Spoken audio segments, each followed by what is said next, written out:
आजिका पीढ़ी रे समय देखु लोक मैंने 40-50 धरला बेलू कार आंठुगंठी है कार सुगार बाहरी पड़ा कार अनेक लोग अनेक रोगांत ग्रस्त है कहीं ये सब कारण कौन ना आम जोटा खाइले सब सार आ इंजेक्शन द्वारा औषधीय जिनस खाइले जोटा कि आम भितर से शरीर भितर से प्रवेश कला एवं शरीर ग्रोथ कर लोक अधिका देखु मोटा शैली लोक अधिका होती कार पेट अधिका भारी पड़ू यार कारण हूँ केवल आमर खाद्य उपर ही निर्भर करे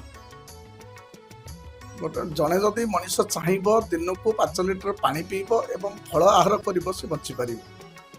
कि आजिका दुनिया रे अनेक साधु सदस्य बिल्कुल किसी खाऊना से भी 100 वर्ष बंची रही जब जाइए कुंभ मेला अनेक साधु सन्त आसछन्ति